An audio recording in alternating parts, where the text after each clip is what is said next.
Hi, everybody. Welcome to another episode of the ReGroup. Today, I'm really excited to be joined by an old friend, Claire Grinton. And Claire, you and I started working together. Well, I've got like a kind of a 10-year mark in my head, but I'm not sure if that's entirely accurate.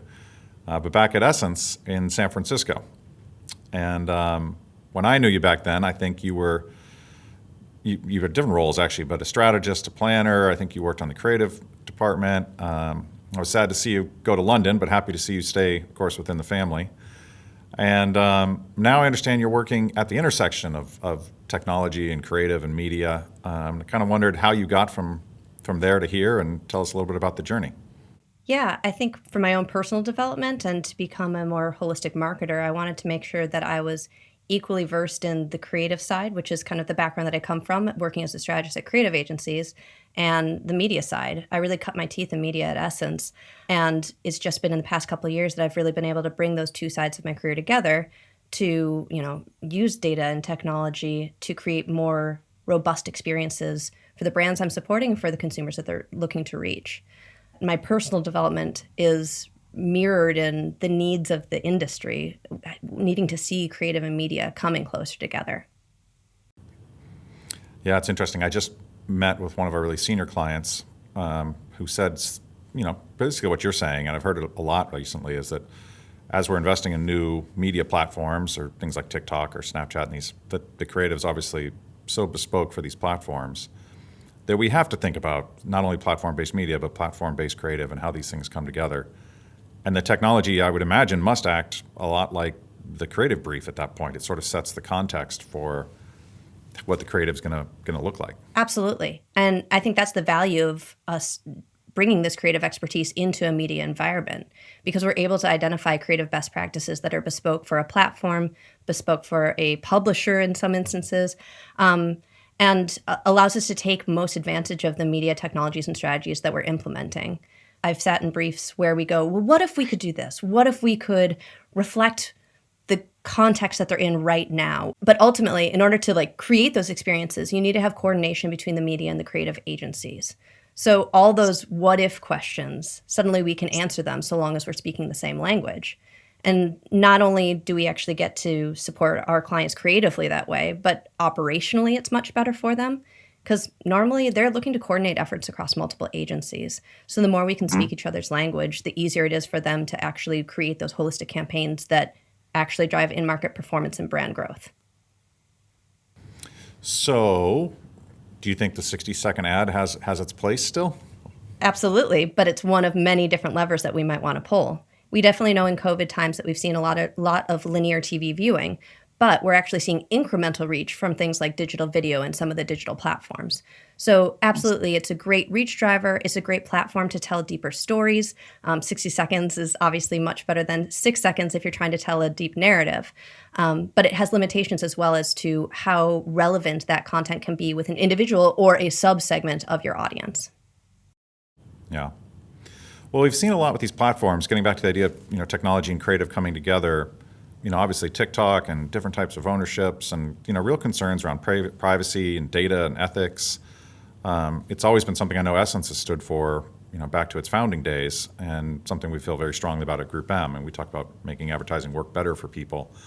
But right after the complexity of today's marketing ecosystem, the next thing CMOs start to talk to us about is, what about brand safety? What about ethics? What about privacy? How do I start thinking and navigating these really complex waters, and what kind of advice you're giving us? And I think you've done some work around data and ethics and creative. Can you share a little bit of that thinking with us? Yeah.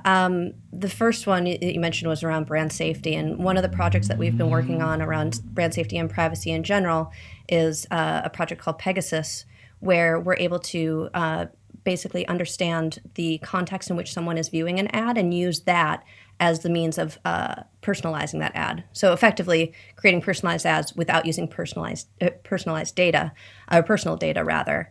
And beyond that, it also allows us to do all of those brand safety checks before we even consider creating that personalized ad experience. Beyond that, though, when you think about ethically, it comes down to the reality that we have a responsibility as marketers to consider the impact of our advertising on society, not just on our brand. A good example of this actually is when PCs or personal computers were first being advertised, they were advertised almost exclusively to men, specifically boys, actually. And that was unusual because at the time, women were actually pioneers in the industry. But if you fast forward 10 years and you start to see the impact it has on women as they're going into their college years or university, suddenly you see that, well, law school and medical school and various different STEM areas have as many women as they like kind of on that same trajectory.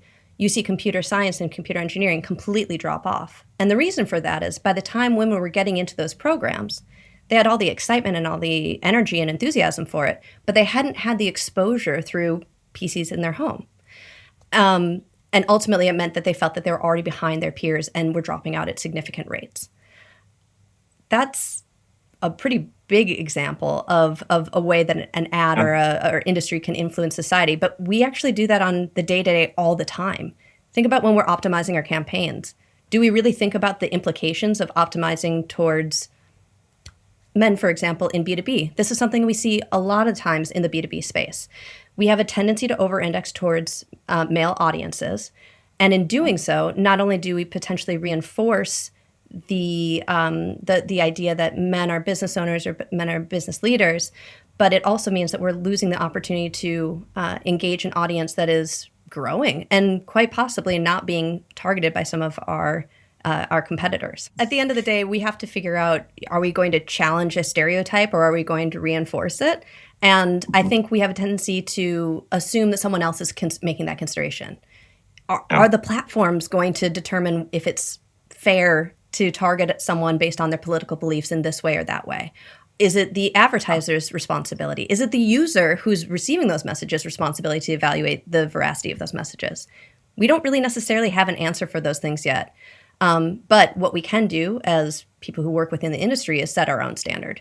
And so for us, it's been a lot about making sure that we are auditing our processes and our tools every step of the way. So we're evaluating those for bias. Great. Well, maybe the last question for you, kind of thinking creative and data tech. If you were talking to a creative, maybe what's one thing you would tell them about the other side they should think about? Or if you were talking to the technology team, what would you tell them about the creative side? Ultimately, you want them to both feel like they can come to each other with those what if questions. The what if we could reach a person at this time or in this way? Or what if we could create an experience that looks like X? If we align first and foremost on our shared goals, then it's going to be a lot easier for us to actually create the circumstances for success. Find your allies, figure out how you can speak the same language. So, with data and technology and with creative, both of them actually end up trading in data in some way, shape, or form. But ultimately, it's also, as we talked about, not just about the data itself, but how you analyze that data and how you use that to create an experience that looks a certain way for your end user. So I would encourage someone in creative to not be afraid of kind of looking at that data, but looking at it through a humanist lens. Look at it through the standpoint of what does this actually mean for the person holding the phone or sitting at the computer or watching that ad on their TV. And for the technologist, I would encourage them, I suppose, to seek inspiration. I think as an industry, we have a tendency to silo ourselves, and specialisms are fantastic in helping us really push things forward and innovate. But ultimately, none of the things that we do live in a silo. Everything comes to life in a brand experience that coordinates media and creative, data and technology, all of it coming together. And so until we, consider how we bring those all together for a single experience, we're not actually making the most out of those decisions. Yeah. Well, I always just tell people, be curious, be bold, walk across the aisle, ask someone what they're doing. And I think those what-if moments that you're talking about play a big role in that, just saying, is there something else we could do here? What if we tried this? So, well, thank you for your time. It was great to see you again. I look forward to seeing you in person, hopefully at some point this year. We'll get over the Atlantic Ocean again, one way or the other. But until then, thank you very much, and appreciate you joining us. Yeah, thank you.